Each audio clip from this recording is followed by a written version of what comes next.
When it comes to protecting your place of worship or church security, basically what you're trying to do is you're trying to build like a social net of communication around the facility. You essentially want to be understanding everyone that's coming into the facility. You want to be understanding who you need to pay attention to, and you really want to be understanding who needs the right type of attention. When it comes to church protection and most venues, really the game is, and even when it comes to protecting your principals and clients, the game really is rendering security that helps the mission of that facility. So if it's church security, you want to render security in a way that helps spread the gospel or doesn't get in the way of them doing what they want to do. So a big piece of that is presentation, is posture, is the way you sell security, and your behavior and the way that you interact with people. The way I set up security and church protection programs is every single person who is volunteering that day or on staff is part of the security structure and posture. From the moment someone comes on property, we'll have a uniformed security guard or agent or officer standing on the corner. The second they hit the campus, they realize that this campus is secured. There are individuals on the campus that are here to bring accountability and to set up a standard against anyone who would try to do harm to the people that are trying to attend that church at that facility.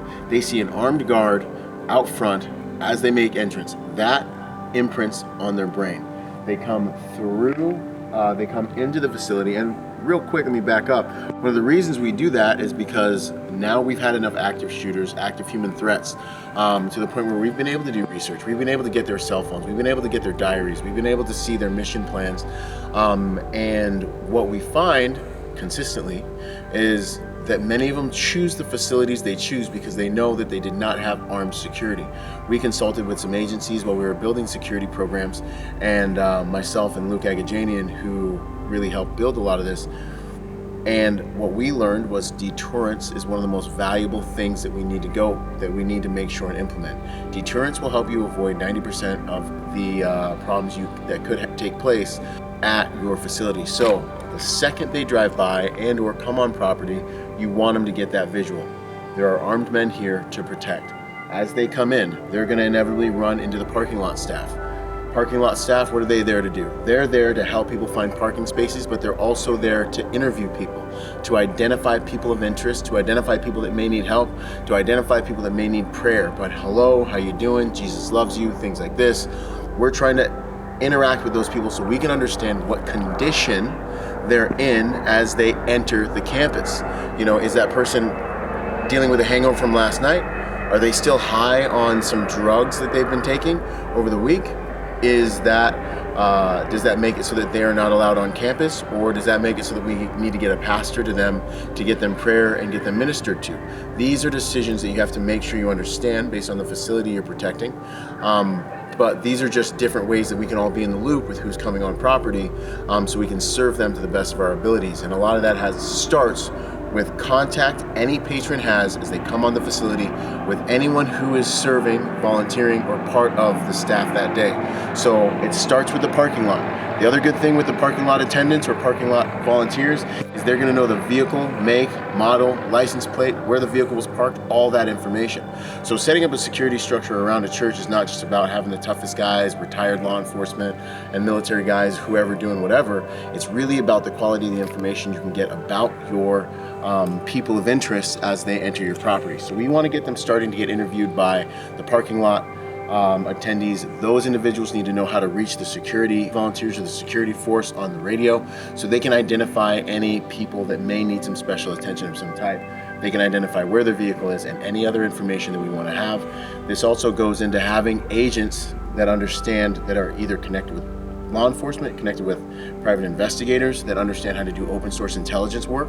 Because if you can pull a license plate, if you can get a name, you can start getting information if you have to work up a BOLO report or a POI report and things like that, right? So they come in, they see security, they are being interacted with by the parking lot attendees, they park their vehicle, now they're making their way into the actual facility. As they make their way into the facility, once again, this is the kind of interdependent nature of a good security posture at a facility, we have greeters at the door. Those greeters are now looking everyone in the eyes, giving them love, seeing how they react to it, right? They need to be empowered to feel like they can just mention anything that they feel is out of the ordinary to the church security members or staff security members that are working in conjunction with them. And from there, we make an assessment, we make a decision. Is this a security concern? Do we feel like this person poses a physical risk that security operators should interact with them? Or is this a church-centric concern where we want to get a pastor over here to maybe minister to the person, see how we can help the person? Maybe they need a bus pass. Maybe they are living in their car. Maybe they're a transient. Maybe they have a mental health issue. That assessment, and people are getting put in those buckets as they enter the facility so we can see how we can best serve them, whether it's security or some type of outreach or prayer, right? So this kind of shows you how we want to work with everyone who's there to help and serve on a Sunday. Obviously, they make contact with security at the door. Some facilities, they're doing bag checks and different things of that nature. A lot of that offers you a lot of deterrence, right? If there's a bag check going on, people are thinking twice about what they're bringing into the sanctuary. And that ultimately is really the environment that we really want to protect. If something's off, we want to locate it here. We want someone to say, mind your business, leave me alone out here. We want someone to say, no, you can't check my bag out here. We want someone to say something mean or step above the baseline of what's acceptable social behavior out here. So we want to make sure we love on them, we interview them, and they're touched a few times before they actually get into the facility. Now once they make it into the facility, they're going to get touched again here by ushers, and they get placed in their seat. If we do see someone, and this is something that is very pertinent if you look at some of the past church shootings and things like that, if we do identify someone as a problem out here, if we identify them as a problem out here, we may not refuse to let them come in, but if we ID them out here, we're communicating to Command Center. Command Center can now pick them up and can pay attention to who they are and where they go, right? Maybe I just have a description, right? Hey, Command Center, I'm talking to a guy with a brown shirt on who's carrying a backpack. He wasn't really, our interaction was very negative, Can you keep an eye on him and see where he goes to sit inside the sanctuary?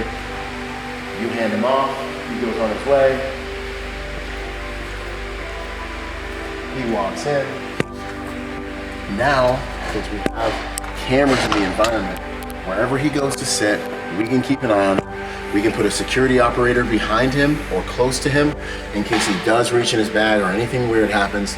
And we can create a safer environment for everyone to go to church by just staying on top of individuals, staying on top of identifying troubled behavior, and then positioning ourselves to win if some anomaly does show itself. Join the League of Executive Protection Specialists and upgrade your career, your network, your relationships, your success. We offer a full spectrum of training opportunities. Boom.